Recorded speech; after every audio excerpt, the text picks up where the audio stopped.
Our keynote speaker today, I'm so excited to have here in Ohio. It's truly an honor to get to introduce him. We have Mr. Joel Szabat. Joel has spent 2 decades at the U.S. Department of Transportation, serving under 6 different secretaries across administrations from both parties. He managed $48 billion in Recovery Act transportation investments, and he was selected by President Trump to be the Department of Transportation's Undersecretary for Policy. He's also been a member of the Amtrak Board of Directors since 2024. Few people have shaped federal transportation policy from the inside as long or as broadly as Joel. So please welcome him to the stage, Mr. Joel Szabat.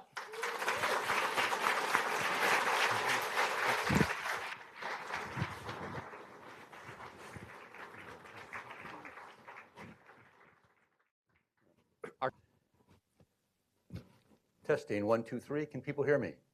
All right, outstanding. I heard a no. So first, I want to thank Caffeine Mitch here. I mean, this guy is better than coffee to wake you up early on a Saturday morning. I appreciate his energy. I appreciate all of you coming out. This is outstanding. So Mitch, you're right. I've been on the board of directors of Amtrak since January of 2024. This is my second stint on the board. So when President Trump first named me to be the undersecretary, while I was acting undersecretary in the last 2 years of President Trump's administration, I also filled the role of the Secretary of Transportation's representative on the board of directors. And so therefore, when I was actually nominated on the board, that was President Biden who nominated me, which puts me in the rare company of being one of the very few Americans who've been nominated for a job by both President Trump and President Biden. Now, in President Biden's defense, he can't really be blamed for this. Okay? The Amtrak board consists representative of the secretary, but also 8 members confirmed by the Senate, and they have to be divided between Democrats and Republicans. So the president gets to pick the members of his or her own party, but for the other party, he has to consult with and get a recommendation from the congressional leaders of that party. So basically, the year that I was confirmed, there were 3 vacancies. There was 2 Democrats. There was 1 Republican vacancy. So I was the name that the Republicans in Congress sent to President Biden. And so to get all 3 of us together, we went forward as a package. And that's how we got where we were. But look, I'm excited to be here today. This is my first solo speaking engagement as a member of the board of directors. And there's an irony, but I think an appropriate irony, that I'm coming to speak to one of the largest cities in America, and depending on how you define where rail transportation system goes, possibly the largest city in America that does not have Amtrak service. And since Amtrak exists to provide as much service as possible to as many Americans as possible, I want to be here to talk to the people in the city, which is not getting that rail service, to find out what we can do better and how we can do that. And along the way, I also want to just touch briefly about the important role that Ohio played in my getting to where I am in transportation. So I came out of the Army. I went to business school. My summer in business school, you do an internship. And I wanted to be a management consultant. So I interviewed with these management consulting companies. And one of the interviewers took me aside and said, young man, because I want to tell you, because we're not going to hire you this summer. Says, we're looking for people with sector, industry knowledge who are rocket scientist smart. And he was kind enough not to say that I wasn't rocket scientist smart, but he did point out that, in his words, he goes, we're not looking for people who the Army has trained to lead tanks against the Soviet Union. Back in those days, there was a Soviet Union. So I took his words to heart, and I took a job that summer in the strategic planning department of CSX Railroad. So the next year, to my pleasant surprise, I was actually recruited coming out of business school because there was a consulting company which was known for its work in oil and telecommunications that had just landed its very first railroad client, Norfolk Southern. And so they had people who were rocket scientist smart, but they didn't have anybody who spoke railroad. And I had spent 2 entire months working for a Class 1 railroad. So they wanted me. Okay, so I joined them, and I joined them to help Norfolk Southern, which had just purchased a trucking company out in Fort Wayne, Indiana, and wanted to integrate it for intermodal access. So for 13 months, Every Monday, I flew from Washington, D.C. to Fort Wayne, Indiana, and every Friday, I flew home. But there aren't direct flights from Washington, D.C. to Fort Wayne, Indiana. So courtesy of Delta, I flew there through Cincinnati, and courtesy of US Air, I flew there through Dayton. And on the way back on a Friday, there was a 2-hour layover in Dayton, and this tiny airport had like 4 items on its menu, and I'm like a burger and fries guys, but they had the best veal marsala I have ever had. So I don't want you to feel that if among the corridor IDs, the one that gets approved is the one that runs through Dayton is because I like the veal marsala, but because I'm pretty sure they're not serving the same veal that they were serving me in 1989. So here I'm going to talk at you for a little bit about where Amtrak is at, and then how that ties in with what's going on right now with the Department of Transportation, FRA, and the Corridor ID program here for Ohio. 2025 was the strongest year in Amtrak history. Okay, when I joined the board, rejoined the board a little over 2 years ago, if you asked me to define what is success, what would a success look like at Amtrak, it would have been less than what we've accomplished so far. We've had the highest ridership we've ever seen, 34.5 million trips. That's over a 5% increase over where we were last year, and we're doing that with less rolling stock. We have fewer seats to move passengers, and yet we've increased the ridership by over 5%. Highest revenue in our history. Okay, the overall operating revenue was up by over 9% to almost $4 billion, more importantly, our operating earnings, that balance between revenues and costs. So while our revenues went up 9%, our earnings went up over 15%. Okay, so we are on track to achieve train operating profitability by 2028. Now, quick question, does anybody in the room know the last time that Amtrak was operatingly profitable? That is the correct answer. Yeah, we have never been profitable, but we are making tremendous progress towards getting there. So beyond that, we're in the midst of the largest building boom in Amtrak history. Amtrak today ranks among the largest construction companies in the United States.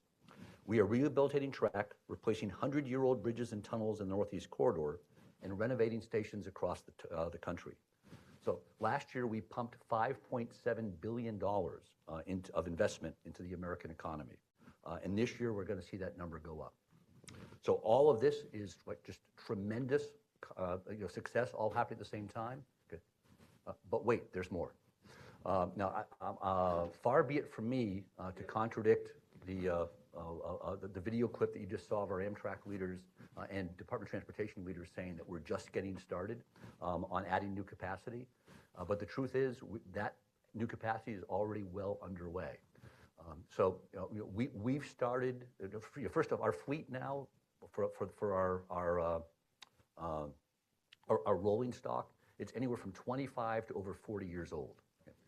So starting just this last year, we started procuring the first of our new Acela train sets. We had 24 old Acela train sets, original Acela train sets. We were down to 15 of them because they've been after running for 25 years. And we've got 28 new ones coming on board. Over half of them have already been accepted into service. By the end of this year, we'll have all 28. And by the time that we're done, so starting fiscal year 2027, we're going to have more than a 50% increased capacity on the biggest money-making part of our biggest money-making line of the Northeast Corridor. So that right there is huge. This year, we're going to be acquiring the first of 83 new Aero train sets. They'll start coming on board this summer to replace the worn-out trains, again, some of them more than 40 years old, that are in regional service. Okay. The first of these train sets we're going to see up in the Cascades route, Pacific Northwest. Then we're going to see them here in you know something? I completely forgot I have a clicker. Yeah, let's see. Let's try up. Let's try down. All right, so this is all the great news I've already told you about our wonderful success. All right. And, oops, here we go.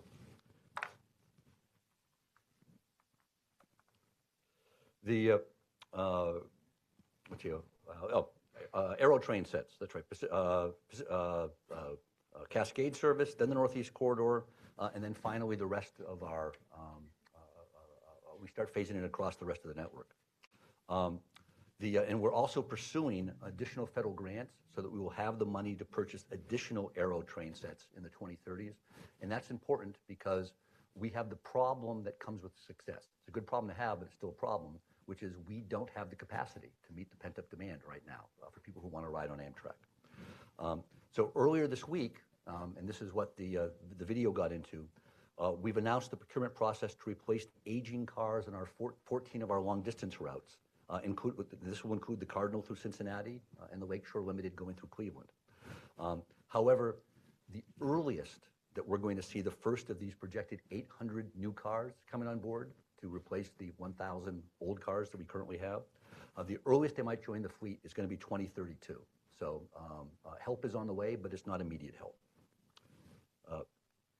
Our success to date is creating new challenges and stresses that Amtrak needs to address going forward. To get a grip on the challenges, it helps to better understand the underlying philosophy that makes Amtrak what it is. First, Amtrak is a national rail carrier. Okay, it's right there in our name. We are the National Rail Passenger Corporation. Okay, by the way, that's a stupid name. Okay, so out there we talk about the freight railroads. We don't talk about the railroad freights. Okay, we don't talk about the, so we should be a passenger rail corporation. I suggested that we just, when I was on Amtrak, can't we just change the name? And you know that there's the line of, it doesn't take an act of Congress to do this. Well, guess what? That takes an act of Congress to do it. So we're stuck with that name. But passengers, so we're a national railroad. Okay. There are passengers who enjoy riding Amtrak long distances, Chicago to the West Coast, to New York, down to Florida. So these are not the bulk of the people that we're designed to serve, but they are very vocal. Congress echoes their concerns. Okay. When you get confirmed by the Senate, senators ask everybody who's going to be on the board to swear that they are going to continue to support long-distance travel for Amtrak. For those of you who are old enough to remember the great American singer and philosopher Meatloaf, they want us to swear that we will love it till the end of time. Okay, and we've all sworn that we will love long distance until the end of time.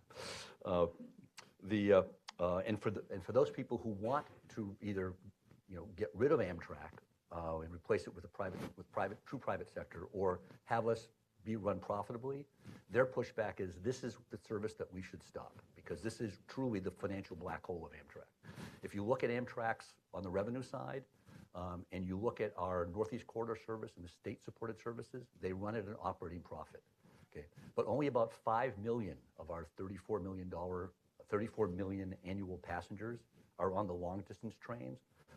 But they run at about a $700 million operating loss total. However, this is a national decision that has been made that Amtrak is supposed to provide service for the entire nation. So we in Amtrak, the board, the management, we accept that. And our goal is to make the overall system profitable, which means that we will be profitable, make the overall system run at a break even. Which means operating profitability from the Northeast Corridor and the state-supported services to cover the operating loss that would come from the rest of the system. So a second vision, besides the one of Amtrak as this national carrier, is to connect as many communities as possible. So when Amtrak was created in the 1970s, it was left with the remnants of passenger service from failed passenger private railroads across the country. Many cities, many here in Ohio, lost their intercity rail service in the death throes of like Conrail and other railroads that were going out of business or had to fling what was left of their business into this consolidation that became Amtrak. So the Department of Transportation's 2023 Corridor ID program recognizes this.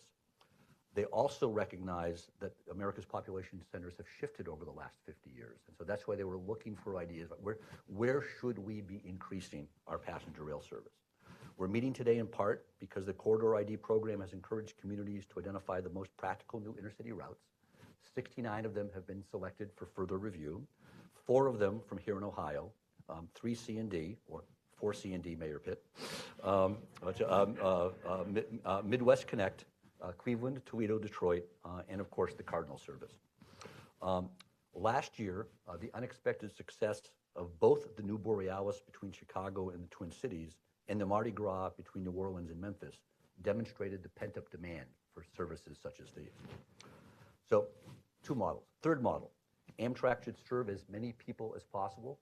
Okay, so for those of us on the board of directors who also have a legal fiduciary responsibility towards Amtrak, we like that because that's also the one that brings Amtrak the most operating revenue. In this vision, Amtrak concentrates its resources on serving a few highly populated routes with a dozen or more trains a day. So the Northeast Corridor is an example. San Diego to Los Angeles, we just added our 13th daily train on that route, for example. So you've got these 3 different, somewhat competing, all overlapping visions for Amtrak. So what does that mean for Ohio? Well, there are tensions among these 3 visions of what Amtrak ought to be: the national carrier, maximizing city connections, or maximizing profitability. Ohio has suffered from Amtrak's historic prioritization of long-distance trains designed for the convenience of where the train starts and stops. So Chicago to New York or Chicago to Washington, D.C. Works well for those passengers, but not well if you're in Cleveland or in Cincinnati and looking for reasonable times to board the trains. Our former CEO, Richard Anderson, back in 2018, he tried to square the circle to kind of bring these together. So his solution was, on these long-distance routes, is look for city pairs that you could build. So he used the example of if you were coming west from Chicago, let's do daily trains from Denver to Salt Lake City. Let's do trains from St. Louis to Kansas City. And those would be multiple trains a day run daily. And then other trains would come less frequently, and you might not be able to take a single train from Chicago to the West Coast, but you'd have to stop, get off, wait for a train that would take you from Omaha to Denver, and another one from Denver to Salt Lake City, and then keep going. There's little that Amtrak does that unites the country, okay? And this is one idea that Richard Anderson had, in which every member of Congress did not like. So that became dead on arrival. But it sparked a discussion and a debate since then about what is our best way to maximize passenger use, make Amtrak more valuable for passengers, and of course minimize our costs / maximize our revenues, so we minimize our burden on the American taxpayer. So one variation of that vision that can play out is supplemental routes, on our long distance routes. And this is the Borealis is an example that we have the Empire Builder that runs from Chicago out to Seattle. Well, Borealis runs on exactly that same route, but it's just an extra daily train that runs between Chicago and the Twin Cities. And it is oversubscribed, past any of our most generous projections of what it might be. So if we look at that as a model, for example, of what you could do coming out of Cincinnati, pairing it with other cities along the Cardinal, that is a business model that could very well work to better serve passengers and be better for Amtrak. Now, our passenger rail works. Let's see if this works. Great. Passenger rail works when it is useful, not just available. That means frequency of routes, frequency on a route, and also connectivity. On any new route, what we would like to do, Amtrak would like to do, is to build up to eventually 5 or 6 trains a day. That's where you get that when you're really becoming valuable to a community in terms of being able to commute between cities. But we're also hitting our goal of diffusing capital costs and running more operationally profitable. So in this way, Ohio's 4 corridor ID routes are not competitors, they are complementary if we're trying to pair them together. Building frequencies is how we combine the visions of maximizing passengers and connecting more cities. Okay. But every route will be competing nationally and amongst each other for the limited train sets that Amtrak will be able to provide for new service. So again, this is the good problem that Amtrak has. Service is outstripping our capacity. We have new capacity coming on board, but it's going to roughly match, not exceed, the older train sets that we have to retire, that are being run into the ground. And train set capacity is not our only limitation. We also have to consider the capacity of the rail line itself. The United States has the finest freight rail system in the world, and I started my career in transportation working with or for two Class 1 freight rails, CSX and Norfolk Southern. But it is a freight rail system, and outside of the Northeast Corridor, Amtrak's passenger trains run as guests on the track of the host railroads. Now, in order to ramp up to our goal of 5 to 6 or more frequencies a day, planners need to be coordinating with those host railroads to ensure maximum cooperation and the minimum negative effect, on what is the driving engine of America's economy, which is cargo. That can be fairly easily done. There are a lot of rail lines out there that have been abandoned, that are not used very much, or in some cases the track itself is not there anymore, so you're just buying the right of way. It becomes a big challenge, though, when you're asking to run trains on a freight rail's main line. It's relatively easy to integrate 1 or 2 trains a day, but if you, again, from my perspective, 5 or 6 trains a day is the goal that you should be aiming for. And then you have to start looking at how do the schedules work so that we have both guaranteed on-time performance for the passenger trains as well as not interfering with the freight rail movement. And that's a lot harder to coordinate. It can be done. We're doing it all across the country. But that is the challenge that you have to work with. So as much as possible, avoid the main lines, where you can. But where you can, recognize that this is a challenge, and it is a very sensitive spot for a lot of the freight railroads because when Amtrak was established, Congress eliminated the requirement of railroads to carry passengers, but in return for which they had a promise that where Amtrak ran passengers, those trains have priority. So anytime a freight railroad now is taking a new Amtrak train, they have to give that train priority over their freight movements. Okay? That's not something that any operations person at any railroad would be comfortable with, but that's what we have to work through.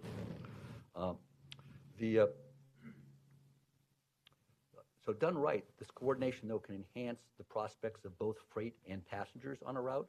Passenger rail brings state and federal money that would not otherwise be available to improve the infrastructure of freight railroads.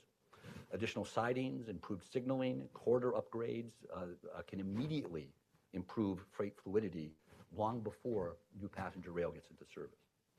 So Amtrak and the Department of Transportation will be gauging the amount of community support along each line for these corridor ID proposals. And I want to stress, okay, it's the Department of Transportation, the Federal Railroad Administration, that is approving these corridors, not Amtrak.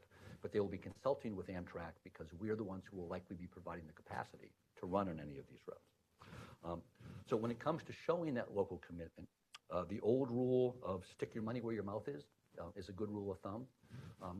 We're hoping to hear back shortly from FRA about these phase 1 submittals from each of these 4 corridors. But there's 2 more phases to come. So any of these projects or all these projects, if they get advanced to phase 2, then there's a 10% local match that gets at the next stage of development. You go to phase 3, there's a 20% local match requirement. So part of the planning here is to figure out, okay, so who is it from the state and local side that's going to pony up so that this project, stays viable as we go forward. So the Corridor ID program creates a disciplined, structured pathway to realistic service plans, to investable projects. Corridor development, infrastructure investment, and host railroad agreements must be ready before any equipment will become available. States that do this work early on are the ones that get service first. If you remember nothing else from my presentation, please remember that. And as well as the fact that it doesn't matter if you bend my ear about the corridor ID approvals, it's the Federal Railroad Administration that will be making those decisions, not me. And then finally, I'll mention that Amtrak is exploring a new model of organization to better support our goals to continue to increase the amount and the quality of our passenger service, while we are still accelerating our drive towards profitability. I'm happy to talk about that more if anyone's interested, but for now, I've spoken at you long enough.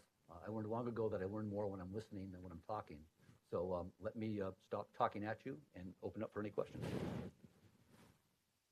And Lisa, oh, I'm sorry. I was supposed to, yeah. So a long time ago, I was supposed to tell you that Lisa will be collecting questions via note cards, like this one. So Lisa, my apologies for making your job harder. So I don't know if we have any questions. And there should be note cards in your welcome packets. So, yes. Yeah. Oh, and please introduce yourself when you're asking the question.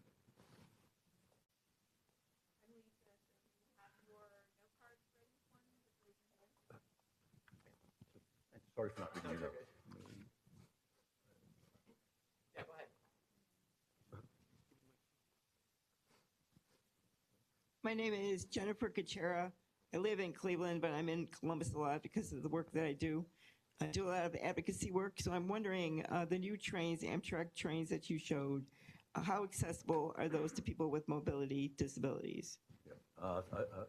Jennifer, is that correct? Yes. Yeah, great question. Thank you for asking it. They are a lot, well, bottom line, they're a lot more accessible than what we have now because the equipment that we have now came on board long before the Americans with Disabilities Act and those requirements. So the first thing is that every new piece of equipment we have coming on board is ADA accessible. The second thing is, so Congress had amended the requirements for the Amtrak Board of Directors. One member of our board must be from the disabled community. So David Capozzi is on our board now. He requires wheelchair use, and he is not just a user, but he's an expert in what works and what doesn't. So it's not just a question of what meets the minimum requirements of ADA accessibility, but for example, we have train platforms at different levels. Okay, and you probably know better than most of us, what that means in terms of being able to get onto a train and get off of a train. So he's looking at and requiring Amtrak management. The board is requiring Amtrak management to look at those solutions that even that out, so that we don't just have the ADA minimal requirements for accessibility, but the trains are actually, relatively speaking, easy to get onto and off of. And it's not just the trains themselves, but for example, in Chicago, we are spending a lot of money to redo the platforms because right now the platforms, some of them are literally not wide enough for somebody in a wheelchair to get down the platform and to access the train. So that is the kind of work that we're doing. At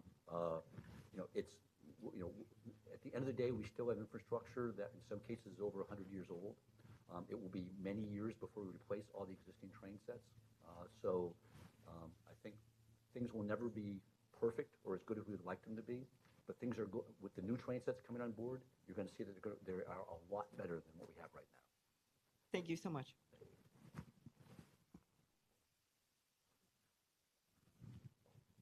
I was going to say, if that's the last question, I'll gladly escape. But wait, let's see. Can't the productions of the new cars be expedited?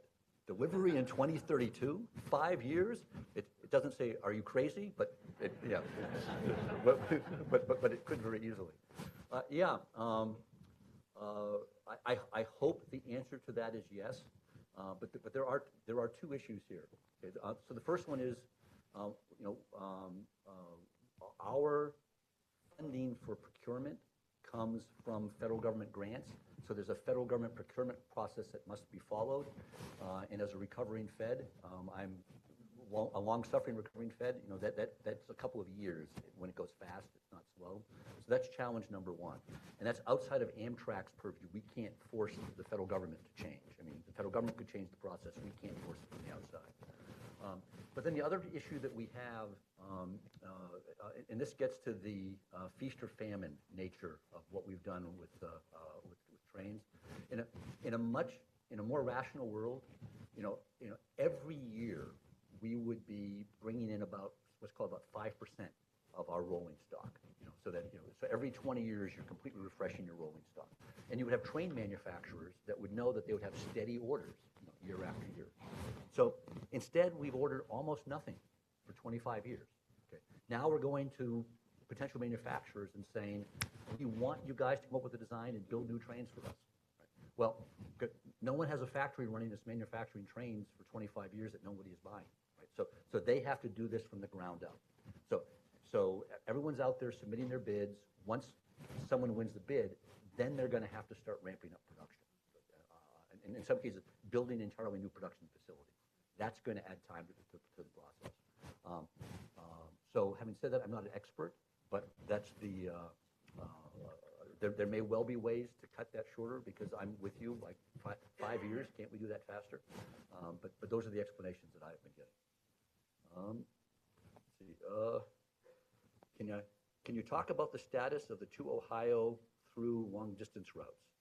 Let's see, New York City, Columbus, Dayton, Cincinnati, Detroit, New Orleans, Toledo. No, so on this one, I'm going to pass but because these are Ohio long distance routes that are not part of the corridor ID program. Okay, but we have with us here Mark and Margaret from Amtrak. So when there's a break, please approach them and ask them more details about that.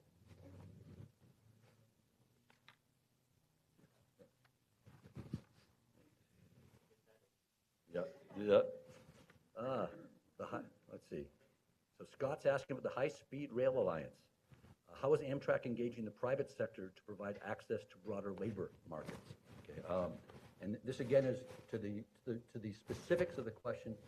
I don't know. I don't know what Amtrak is doing specifically in the broader labor markets. So I will say, on high-speed rail, Amtrak operates what is, for America, North America, our highest-speed rail service, the Northeast Corridor. And we were also, until recently, in the last administration, they put Amtrak at the top of coordinating for high-speed rail in Texas. And right now, that's a project that is being investigated by the private sector, because in this administration, Amtrak is not pursuing high-speed rail in Texas. I think for most of us who followed rail for a while, and I spent my 90s out in California, where they were the genesis of high-speed rail there. The California case gives a good example of a lot of things not to do when you're developing a high-speed rail system. But if you're looking at a place where a high-speed rail network could be built from the ground and be very effective, the Texas Triangle, of Houston to Dallas, down to San Antonio with Austin on that leg, is probably the place to do that. The key issue there would be right-of-way issues, not construction issues. And so Amtrak has been happy to work with private sector partners on all aspects, and that would include labor aspects of how this construction might be done. For example, Brightline right now has built a private sector high-speed rail in southern Florida and is trying to do the same from Las Vegas down to Los Angeles. And we see that as complementary to, not in competition to, what Amtrak does.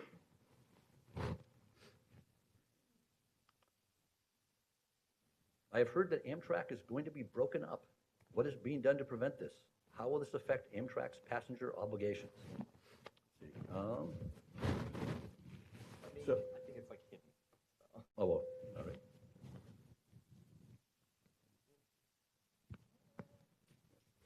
We're good there. Well, so I've heard the same thing. Now, about Amtrak being broken up. Okay. Now, I've also heard that same thing for about 20 years. Okay. So let's put that in perspective. Okay. Now, and understand a couple of things. Okay. So within the nation, there are a lot of folks that think, hey, let's have the federal government step aside from the rail. If it's worth doing, the private sector will do it. Now, if that's the case, that can be done. And what you would have is the Northeast Corridor would continue to exist. States that would be willing to continue to subsidize service for their folks could hire private companies to do it. So basically what Amtrak is running now is the Northeast Corridor, and the state-supported services could continue under the private sector. What would happen if you completely privatized it with no requirements or obligations is most or probably all of those 14 long-distance lines, except for the auto train, would go away. Okay. Now, what you could do is to pass a law and say, okay, we want to privatize this, okay, but you are required to serve these lines as well, and Congress will subsidize you to do that. And if that's the case, then you've just created Amtrak. Because that's the other solution. But there are always folks, and especially in Republican administrations, which I have probably served every Republican president since George H.W. Bush, or if you want to count my Army service, since Ronald Reagan. But in Republican administrations, there are folks that say, yeah, Amtrak shouldn't be doing this, we should privatize it, or at a minimum, allow more access to the private sector. So the proposal that we're looking at right now is that we're looking at taking Amtrak as a parent company and have...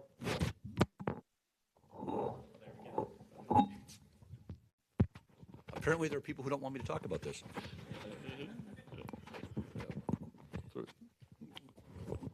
We would have 3 distinct subsidiaries, each one as a profit center.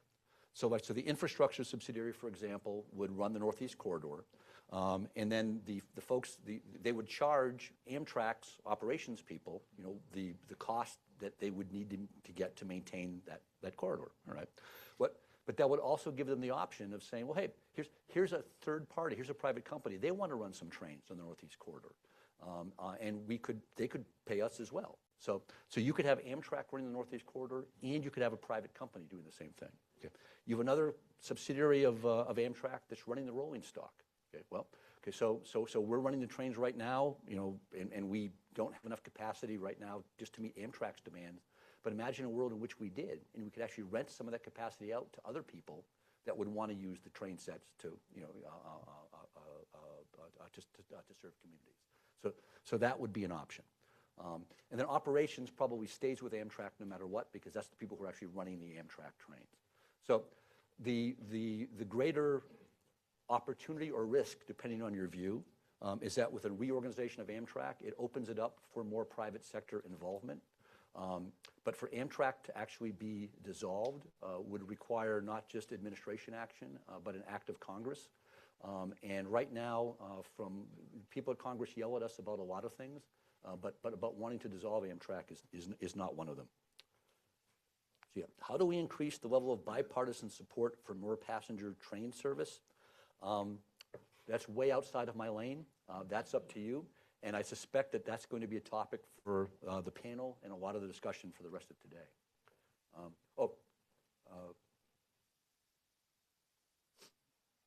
Let's see. Actually, and too many vetted. Can you guys do a better job of vetting the questions so they don't come up to me? So before I get to these vetted questions, I also want to address one more thing. I want to talk about how I was the person who caused COVID inadvertently, okay, and because of my service at Amtrak. So I mentioned, Amtrak has never achieved operating profitability in its history, okay, but at the end of fiscal year 2019, okay, so that was, September 30th, 2019 was the end of the year. Amtrak came within a few tens of millions of dollars, okay, out of a, $3 billion operating budget. We were within a couple tens of millions of dollars of operating in the black for the first time ever. So we were going to do this in 2020. So first quarter of 2020, so October, November, December of 2019. So the board meets in January. Management comes and briefs the board and says, we are ahead of schedule to operate in the black in 2020. We're going to do it. Okay. Then I asked the fatal question. I said, can you do a sensitivity analysis? What would it take for us not to meet the target in 2020? Right. Okay. And so they came back in about a week. They did the analysis, and they said, it says our ridership would have to drop by more than 10% for the remaining 9 months of the year. But in the history of Amtrak, because we have never seen a 10% drop in ridership. Okay. So COVID hit in March. Because anybody want to guess how much our ridership dropped in April? More than 10% is correct. More than 70. 97%. We had a 97% drop in April. We did not operate in the black in 2020. Okay. All right. See, what are the expected capacity upgrades for the new long-distance trains? Each individual train. Well, first off, so long-distance trains are different from our other train sets. Okay, our other train sets are train sets. Like our long-distance trains are cars that are configured together. And many of these right now are odd cars from various places that are kind of thrown together in ways that we make work. The replacement cars that we will be getting, 800 new cars will replace 1,000 old cars. We're still talking about the length of the train, because if we can get one extra car in each train, we will add capacity that way. And there may be some routes we can do it, but some routes we can't. But overall, the biggest gains in capacity we're going to get is from the fact that these cars, because they're new, will be more reliable, and therefore we get more turns. And so we expect that we'll have as much or more capacity out of those 800 cars as we do out of our 1,000 cars today. How can Amtrak better enforce its prioritization on freight lines? We have any lawyers here in the room today? Okay. So there's two issues here. One is how can we do it, and two is do we want to do it? Okay. And there's something like there are things that you can do that you may not want to do.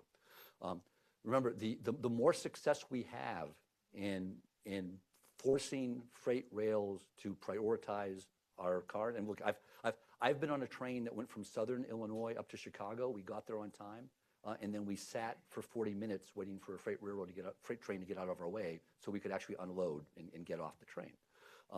And so these are challenges. And so on the Amtrak's perspective, the congressional language is very clear. It says, if there's a passenger train coming, the freight train needs to, if necessary, jump off the track, so that we can go by and drop off our passengers. And the freight rails take a more, comprehensive, systematic view, which is, hey, we'll give you priority, but we've got an entire system here to manage, and that may mean that you sit here for an extra 20 minutes while a freight train goes by, and then 3 freight trains will sit for 40 minutes while, or however long the last one would take, while you go by. But it's, and those doctrines have been tested in court, but the answers are sort of inconclusive. And my concern is if Amtrak takes an absolutist position, okay, and we go to the mat and say, any passenger train that's on your route, everybody else pulls off and stops. Well, what does that do for cooperation in Ohio if you're asking the Norfolk Southern or CSX to say, let's cooperate so that you can run some, new trains on our mainline tracks? You're probably not going to get there. Amtrak has done a lot, and we've actually have a lot of great working relationships now with most of the Class 1s, and we will continue to press that. But again, I would advise against a maximalist approach because, number one, we don't want to hurt the freight railroads. We want this to be a win-win for both sides. And number two, we don't want to come away with a Pyrrhic victory that says, we win, and they say, great, now you're never going to get another train on our tracks in the future. We've got time for one more question. We got obviously a lot more than one more question to go. If we answered them all, it would be the Ohio Joel Summit, which would be great. But speak for yourself. But Mark has graciously been voluntold to respond to all of these, and so that will be sent out to all of the attendees following the summit. But for the last question, here you go. All right. Let's see. Drum roll, please. All right. Thank you. All right. What can Amtrak do to encourage more states to follow the leads of states like Virginia and North Carolina to restructure how they fund and develop passenger rail and public transit? And I'm embarrassed to say that I'm going to punt on this question because it's not my job to tell you how to work with your elected officials and agencies to come together to approach us. Now, I can give you advice as to what strategies have worked, okay? And I've mentioned that in my comments that what you want is a plan that shows that you're coming to us, Amtrak, saying we want this and here's what we're willing to put on the table to make this happen. As opposed to in some years past, it was Amtrak wanting to run a train someplace, and the community begrudgingly saying, "Well, okay, we'll let you do that." But how you best do that is probably left to, for example, if you view Virginia and North Carolina as success stories, and you probably should. I would also like the state of Maine, to an extent, Michigan are in similar places. To talk with them, learn from them what they found works well in engaging either within the state, but also with the Department of Transportation, the Federal Railroad Administration, with Amtrak, and with their representatives in Congress. And with that, I thank all of you for your patience and time, but I especially want to thank the incredible organization of All Aboard Ohio and their great leader, Caffeine Mitch.